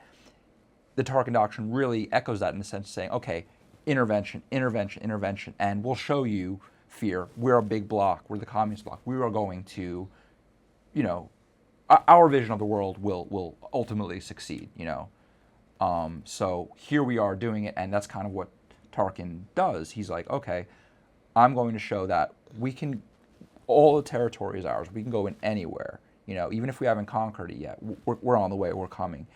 Technically, everyone owes me something. Everyone owes the Emperor something, and we have the military power to back it. So that is something that's quite terrifying. But there was so much resistance because the Death Star didn't exist yet. So people thought, hey, traditional combat. If we just get enough ships, good strategy, few good rebel pilots, we could take them out. But once you have the Death Star, it changes the game entirely. So they had to increase the fear for that Tarkin doctrine. In real life, it would be the A-bomb, I guess, or the hydrogen bomb, or nuclear armaments, which was.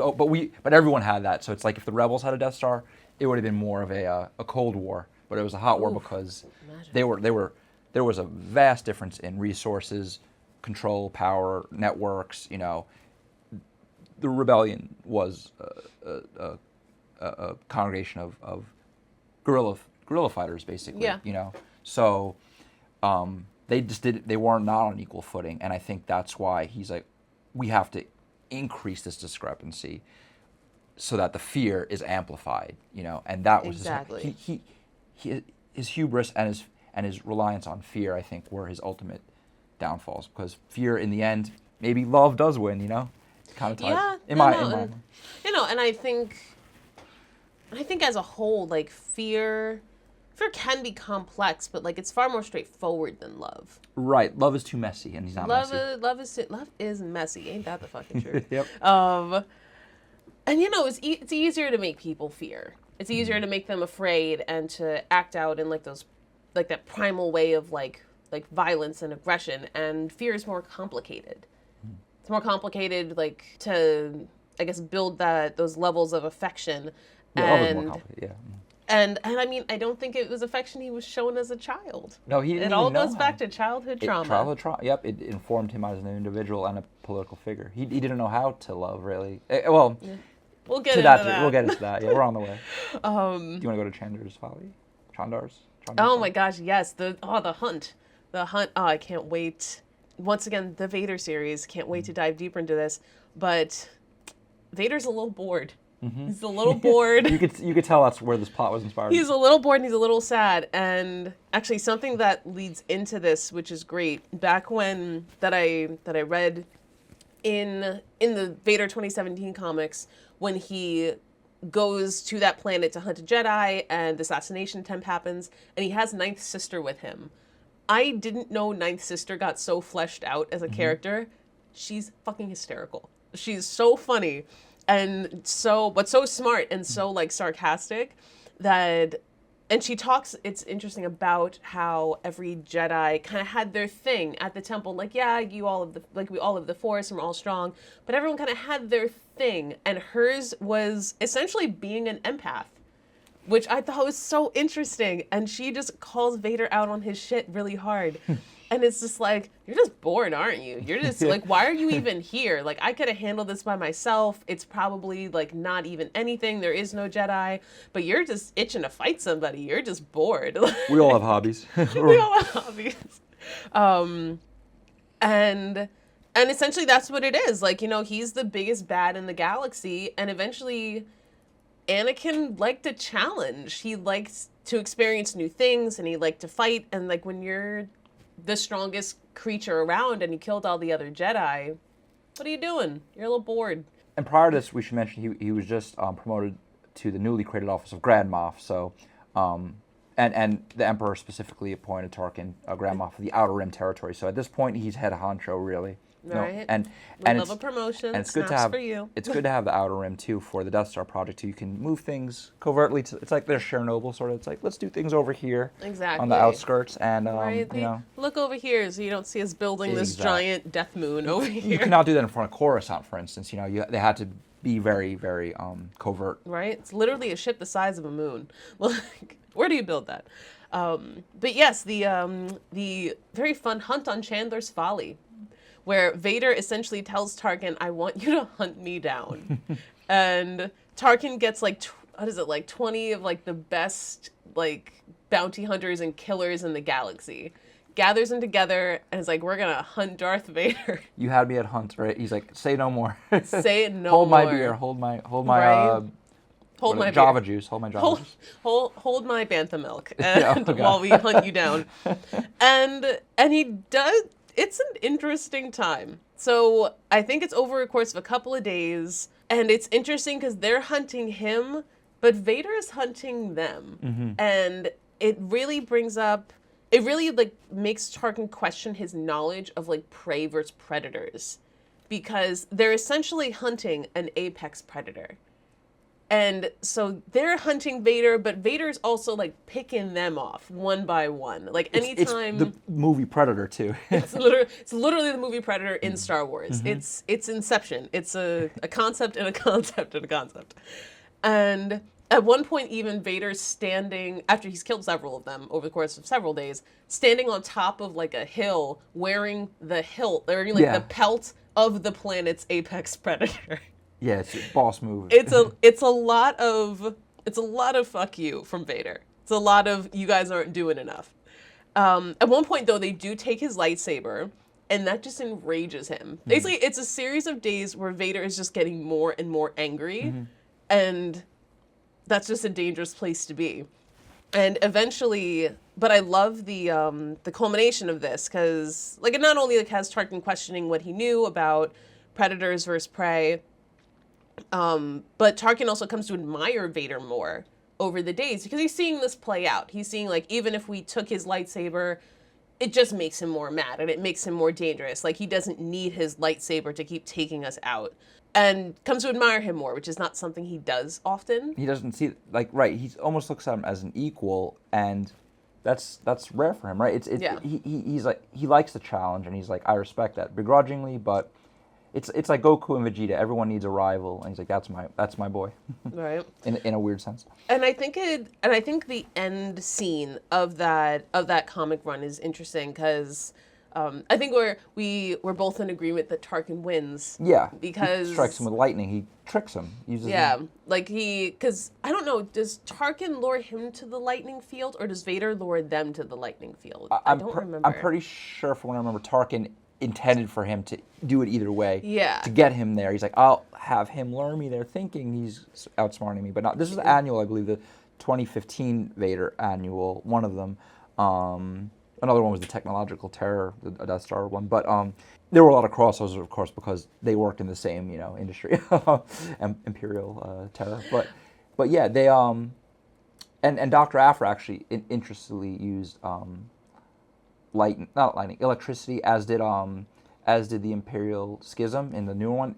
When you want to short circuit Vader, use electricity or lightning, right. But he was the first to do it, Tarkin. He lures him out to this field.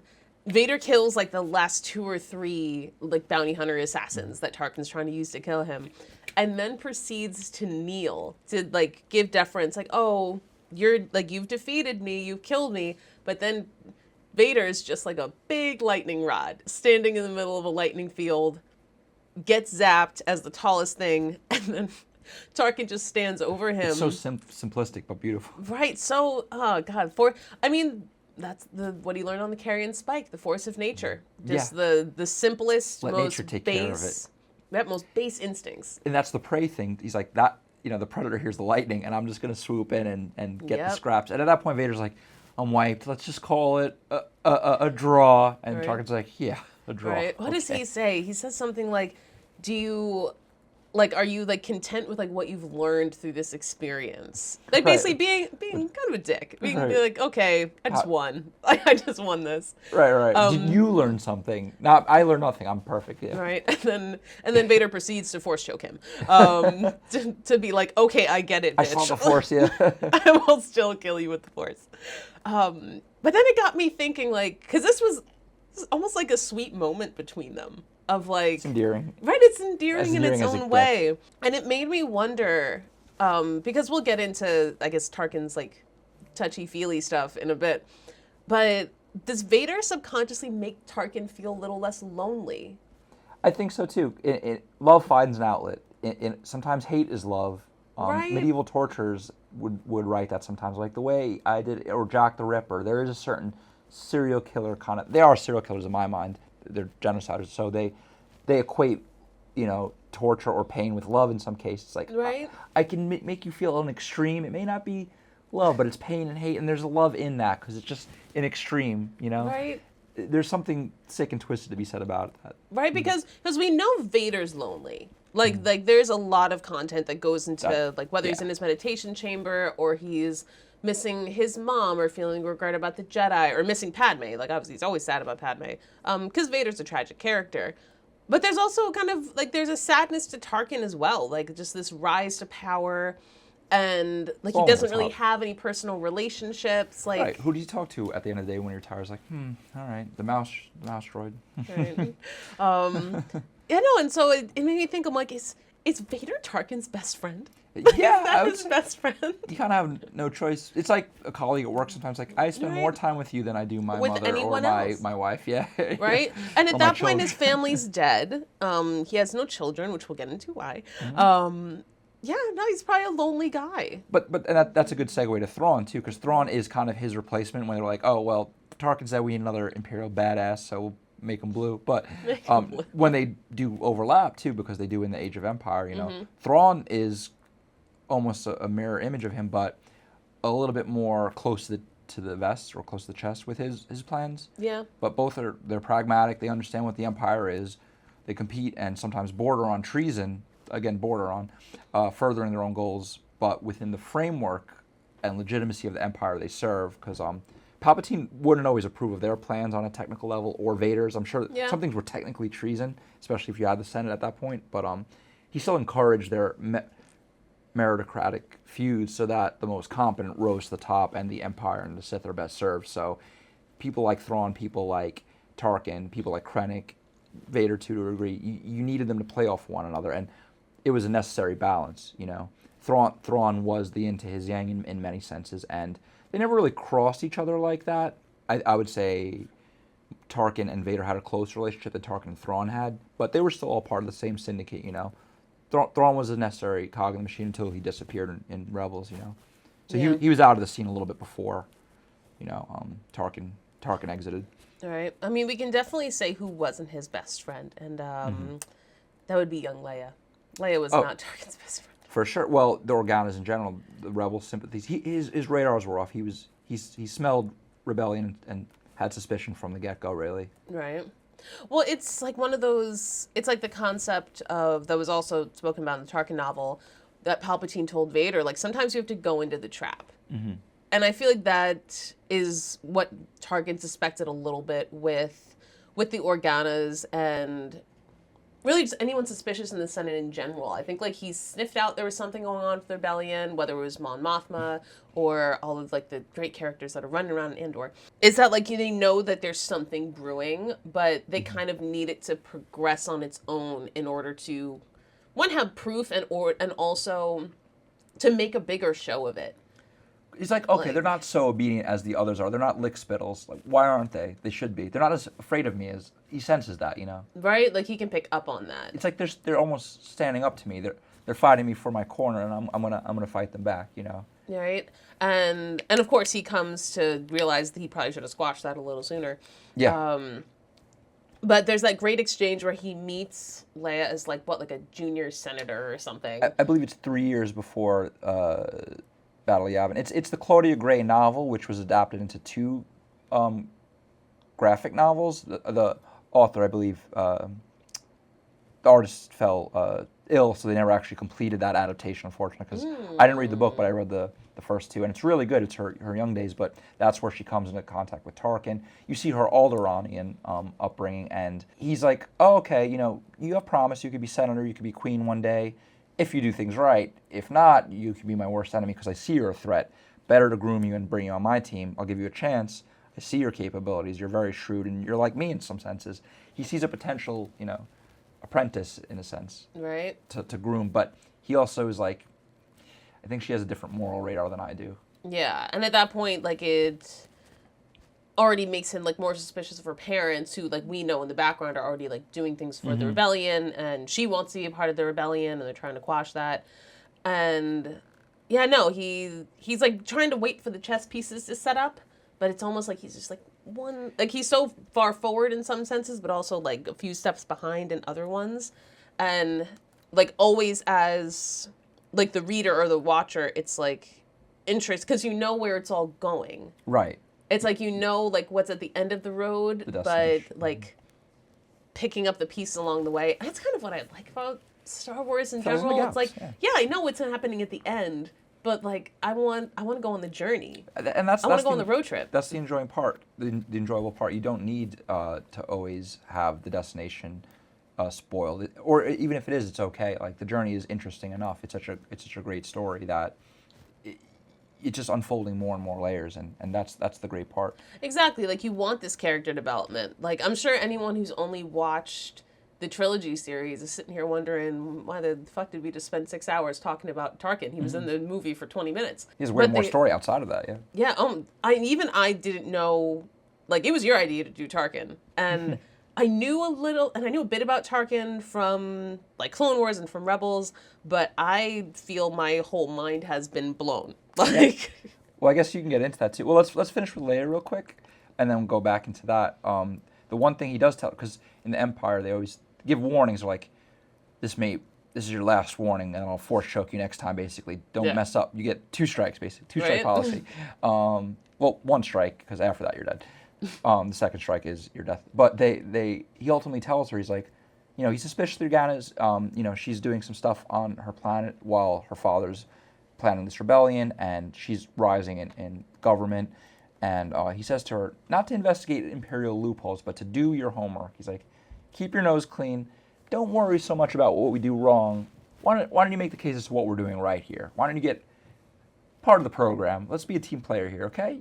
You're young. I'll attribute that to brashness, your youth, you know. But, you know, maybe toe the line a bit more. Right. It's like, let's see what happens with you. Yeah. Right, toe the party line a little. Totally right. It's like, let's see what happens. Of course, it doesn't go that way. He becomes her mortal enemy. She becomes his death in a way.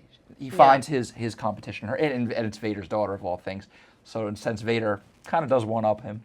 Right, a little bit. And Luke too. Yeah, Luke's the one who actually physically destroys and kills him. Uh-huh. You know, and I saw you had an interesting note where her dissonance and, like, obviously her parents' dissonance was a big influence on why him and Palpatine dissolved the Senate and essentially made it, I mean, even more of like a totalitarian state. Remove the voice.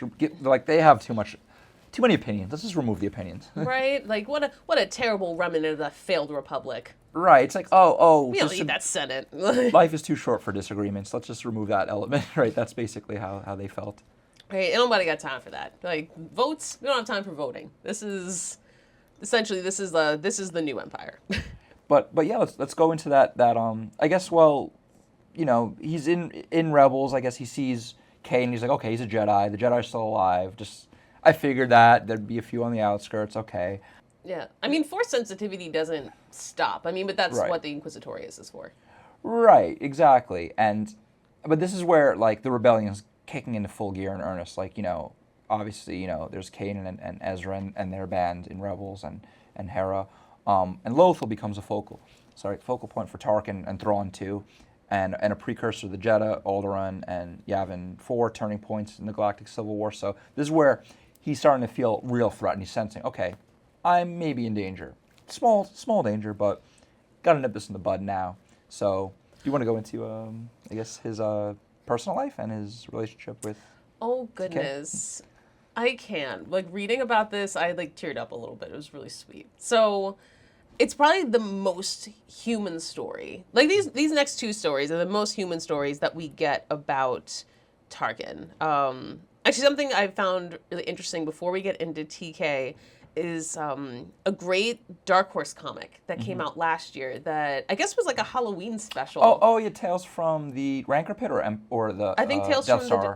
Tales from the Death Star. Tales from the Death Star, yeah. Yeah, it's Tales from the Death Star, and it was a collection of stories that essentially are supposed to be like scary stories. Like scary Star Wars stories. Yeah. And there's a particular one called The Haunting of Grand Moff Tarkin. It's great, yeah. Oh my gosh. And so he essentially starts hearing, like, he's on the Death Star. He's like taking out Krennic. He's running the Death Star project. Everything's great. I don't think that they might have already done Jeddah and like murked the Holy City. So this is like during Rogue One-esque era. When he's basically, you guys can watch Rogue One if you haven't already, but he's just basically taking over the Death Star project at this point. That's finally like culminating. The final moments, right? Ursa and Krennic are out of the way; they're extinguished. I have my big gun. I'm a happy guy. It's mine now. Whatever I'm total version control. of whatever version of Happy Tarkin is.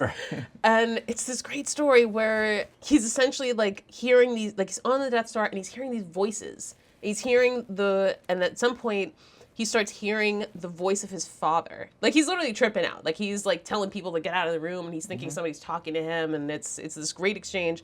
And eventually he hears the voice of his father scolding him for killing Gideon. And I was like, yes, finally, Gideon gets a little justice. It's his Christmas Carol. Scrooge is facing his ghost. Literally. And it's not such a wonderful life. Yeah. Gideon, I love that you wrote that. I know. I gotta use it. Not such a wonderful galaxy. Finally, a little justice for fucking Gideon, for his 6-year-old brother he left to die in that forest. And he's awoken by Vader, of all people, like, as he's dreaming that he's being attacked by the animal that killed Gideon. Because obviously Gideon got murked in that forest once he got left there as a little boy.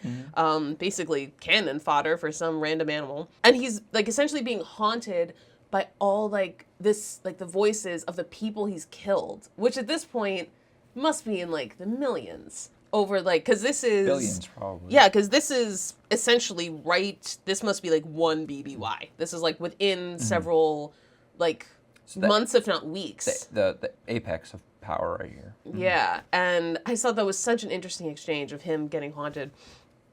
But as he's on the Death Star, something very sweet happens in, I guess, probably the last few months of his life at this point. There's no exact time frame. So there is a really interesting anthology book that came out in 2017 called From a Certain Point of View. And it is a collection of stories.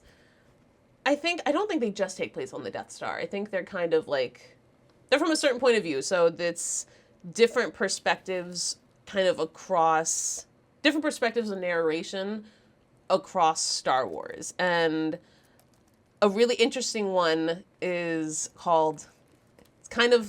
it's supposed to be an iteration of Mice and Men, and it's of MSC 6 and Men, and it is the sweetest story that I've ever read in Star Wars, and we'll get into the ethics of humanizing dark characters afterwards, but it's told from the perspective of droid MSE 6, who's like a little repair droid, and I will, like, drop a link in the show notes. It's that little, like, trapezoid-looking droid that, like, it's almost like the size of a small dog. Yeah. I always looked at them like a dog. It looks like a little garbage can. Yeah, it looks like a little trash can, and they roll around the ships, like, repairing things. I know, like, R2-D2 would, like, historically kind of, like, fucks with them a lot. I feel like that's when you see them. because they're very low to the ground. And there's this droid, MSE-6, that a stormtrooper, we only get known as TK-421. Essentially his droid, and he calls it G7. And they're on the Death Star, and TK-421, he's a stormtrooper, not a clone. So he is a stormtrooper, he's a guy. Right. He's a guy who works as a soldier. Employed, has a salary, all that.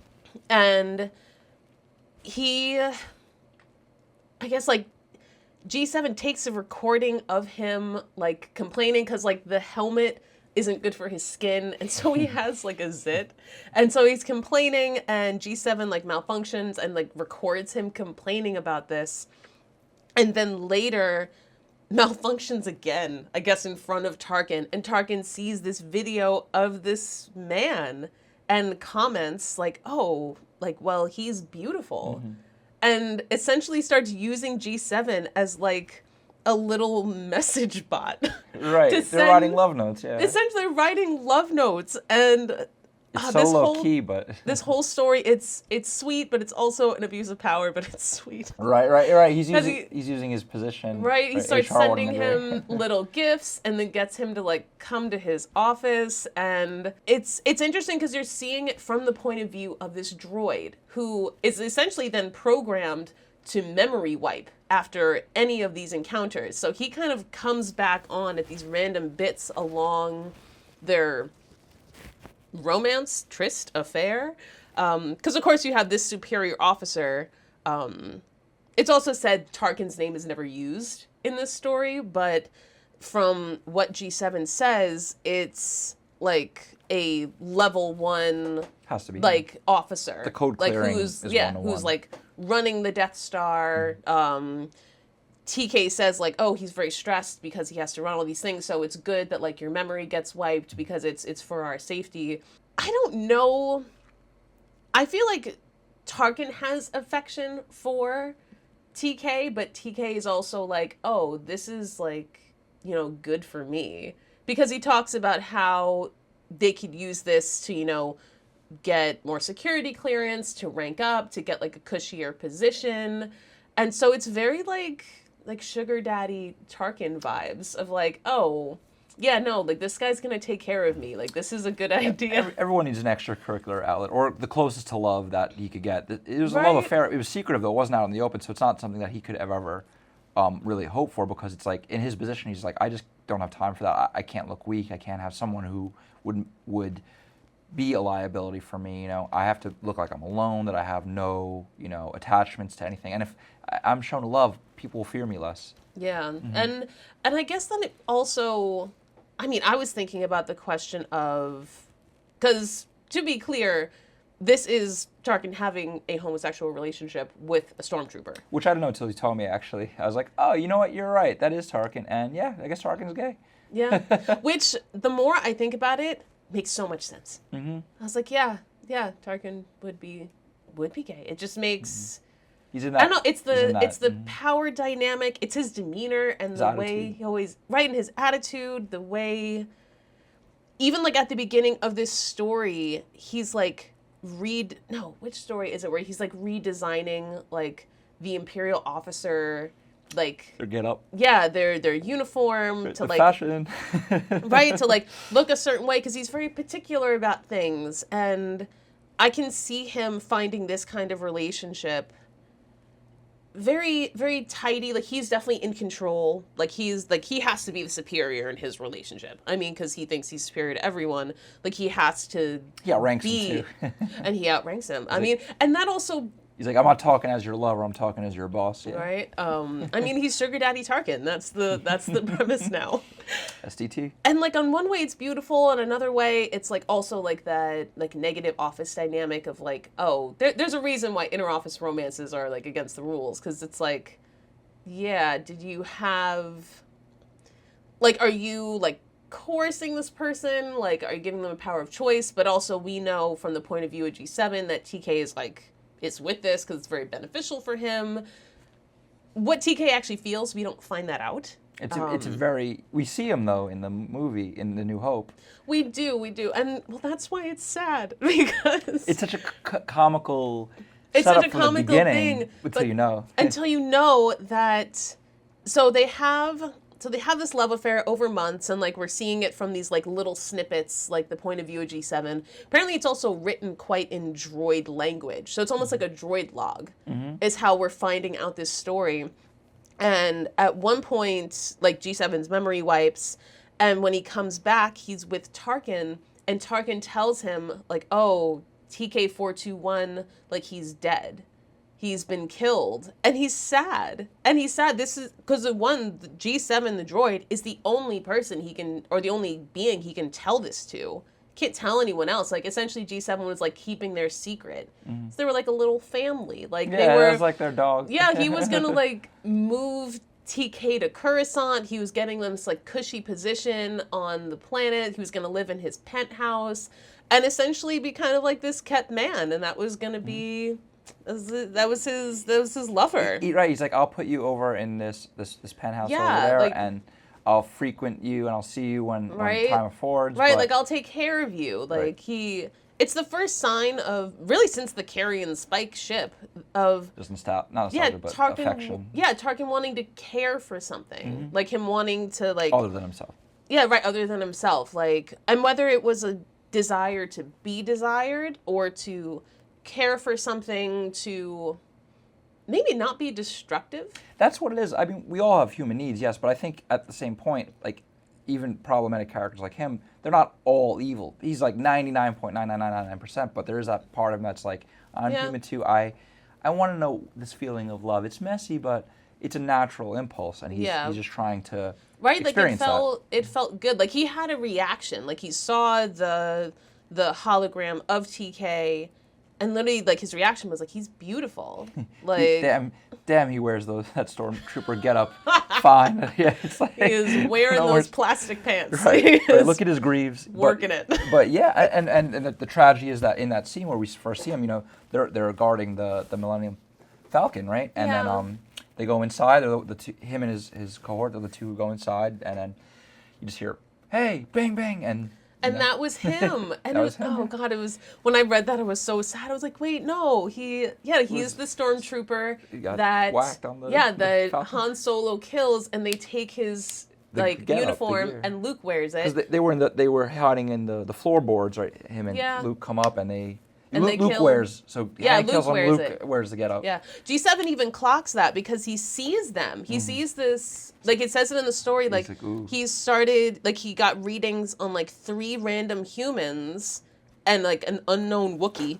Right, they're like, what's going on? And saw TK421's uniform, but like could read that the body inside wasn't correct. And then I think he gets knocked out and his memory wipes again, and then he wakes up in the control room with Tarkin, and Tarkin tells him that he's dead, and it's so sad. He said something really sad, that he's like, you know, like I had plans for the 3 of us, like that he was gonna bring them to Coruscant and like live together, and I'm like, that's really sad. But so did the billions of others whose plans he wiped out and stuff. It is karmic justice. Yeah, well, you know, and that's really the question of like. It made me think of like the boy in the striped pajamas. Like, do we need a soft story about this essentially evil character? It's a little nuanced just to show you, like, in the end, all those plans were for naught. He tried to build, and in the end, Leia and Luke and Vader's legacy, they kind of outshadow him. Like, everything he tried to build collapses. His love collapses. Everything he wanted. It's just showing you, in the end, he loses it all. He even sees, like, you know, another ghost haunts him, Saw Gerrera, who is also a morally, you know, opposite. Complex character. But complex, but also opposite of what Tarkin was in the sense of what he believed, even though they both believed in kind of warfare. Right. Ultimately, he sees Saw Gerrera in reflection in the Battle of Yavin right before on the Death Star. So he's seeing his brother, his father again, Saw Gerrera. Now his love is dead. He hates all rebels, vows vengeance. Yeah, he tells G7 that, like these are his last days, last minutes. You know, these are the last minutes. Like, he's with G7, kind of having this, like, sad reflection. And that's it's like... Yeah, that's why he's so pissy. And he's like, abandoned in our moment of triumph? I think not. You overestimate these rebels, these stupid rebels who's killed love of my life. I'm going to kill them now. Right? I don't care if there's a little risk. I'm wiping them out. This is the opportunity. Right. I think that's his Achilles heel. He's like, it blinds him. Love blinds him. In the end, love blinds You're Tarkin. saying love is blind? What's that quote? Yeah. And it's interesting because, I mean, at this point, he's already taken out Alderaan. Like, it's been, what would be several days since then. Like, between when they... Yeah, between when they blew up Alderaan and then, like, obviously they blew up the Death Star. And even, like, that is, like, a huge backfire and a show of his hubris because he makes the conscious choice to blow up Alderaan. Like, he knows the rebels aren't there. Even before Leia tells him they aren't there. He knows they're not there. It's to wipe out any, rebellious sympathies, and also to make an example. It's like the A-bombs in World War II. Exactly. And I wanted to get to our World War II comparison. Yes. Where they chose, like, our government chose Hiroshima and Nagasaki because they would make the best examples. Right. They're like, why didn't you do a military base? Like, well, that's too remote, as he says. That's far too remote to make an effective example. Like, no one's gonna see that. Right. Like, we need our enemies to see what's really gonna happen. And plus, they got the Organas. Let's just two birds, one stone. Let's get them out of here. Exactly right. It was like a good, like, it wasn't actually vengeance. It was just strategic. But then it actually ended up having the opposite. Instead of fueling fear, it fueled rebellion. It launched. It was like everyone in the galaxy was like, no, that's not going to happen to us. Like, we'll die fighting. Exactly. We're not going to die like whimpering cowards. Yeah. It's like the anti-atrocity. Like, it was just a little too far. Right, and just a little too far. The image of that, or even hearing about Alderaan gone, like that's millennia of culture and history. Like, no, we're not okay with it. We're afraid. Yeah, that's scary. But you know what? It's worth fighting you because that's just evil. Yeah, like, it wasn't some random little, like, uncivilized backwater planet. Like, this was a major that was the one futuristic civilization. Everyone woke up and at that moment said, okay, the Empire is definitively evil. Yeah, we knew it, but now at this point it's like, okay, this is... kind of like confirmed it now. Enough of this, right? This is... We may not win, but I'm not going to live in a universe where I'm afraid of that thing all the time. Screw that. Right, of this giant moon thing. They're just going to come and level everything. That was just kind of like the level that pushed it a little too far. So it's the personal and the political at the same, because his private tragedy and Alderaan, the cosmic justice, comes back. Like, he places all of his faith in this technological terror, as they call it, which fails him in his moment of triumph, and it goes out the same way Alderaan did. It's just boom, it's a boomerang. He dies, very Greek tragedy. His hubris is his fall. It's very archetypal in that sense, and that's how the original movie was, very basic. But there's more to it, and it's like, you can't just expect to genocide people and not to have that bounce. Exactly, to never have that retaliation that just everyone's just going to take the knee. It's like somebody's always coming for your throne, coming for your power. Mm-hmm. But it's like his hubris didn't allow him to see, like, the writing on the wall. It's like, people have limits. And they were brave, right? And they were coordinated enough, and the flow on the Death Star allowed that to happen. And there was a cosmic justice. Ultimately the rebellion wins. Everything he was building and Palpatine was building turns to dust. Over time they were not above the rules of nature, of life and the galaxy and the universe. Which I think is the one bit of nature that Tarkin didn't take into consideration. Right, in the big picture, it's that's not that spiritual element, but that karmic element that he ignored. It's like, that's too messy. There's no rule. It's not visible. So he just underestimated the human spirit and their need to be free and their need to, fight terror and evil and empire, which he embodied all that stuff. So if he's the lightning right at that point, and lightning struck against him, it's like, all right, you're going to do this, boom. Ooh, that's a series of great analogies. I'm liking that. You're cooking right now, James. You're cooking. I guess now Tarkin's dead. Tarkin's a dead guy. I guess we can end on his legacy that he left behind, because there's quite a lot going on that happened, that came up in the then in the sequel, obviously the episodes 5 and 6, but then even into the sequel trilogy. 30 years later. Yeah, no, they were still talking about Tarkin. Well, because he's a model. He was like their great, war general. They look back in time and they're like, okay, we got to emulate that, the golden age of imperialism and totalitarianism. We want to be like him. We'll find someone. Right. They didn't really, but like Hux was no, just like Kylo Ren emulated Vader. Like all of these, like First Order officers were emulating Tarkin. They honored him as like a legend and a hero and a model for their own, heroes of the modern day. But he actually had a memoir published years later, which is interesting because in a New Republic era. But I think that probably also fueled, the Imperial remnants to say, hey, okay, his legacy ain't over. We'll fulfill that. It's still going on. Right? There were Tarkin historians. People traveling out to the Carrion Spike getting attacked by big cats. Yeah. I think it is. I think about like the private things about his story, like TK421, and probably a lot of the lessons that he did learn on the Carrion Spike that shaped him as a person. His experiences with his parents, 100%. But then you do have this big collection of like military achievements, and all of like his very public persona. And I think what's so nice about all of this content is we get all of the personal that I think really was who he was at the end of the day.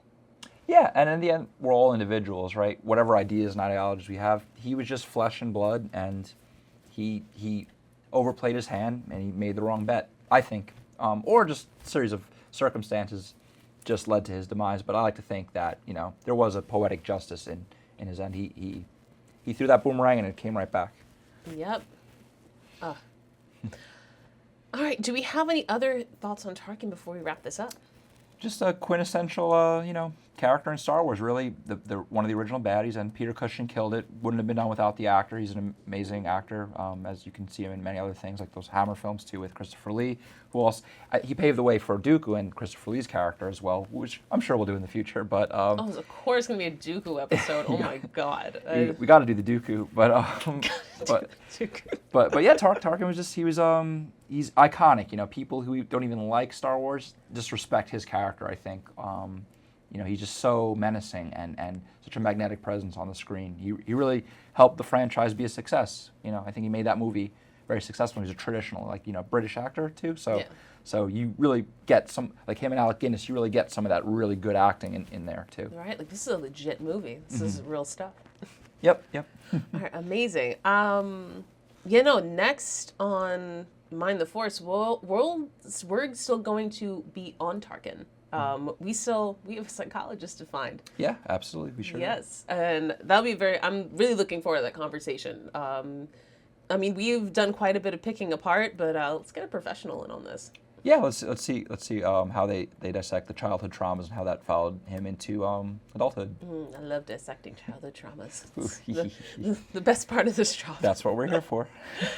All right, as always, we have to reiterate, follow on the socials, hit mindtheforce.com, Facebook, Instagram, mindtheforcepodcast@gmail.com for all your big Star Wars thoughts and feels. Really email us, and as always, we're looking for the smoke. If you have any issue with what we've talked about today, bring it on. We're here for the smoke.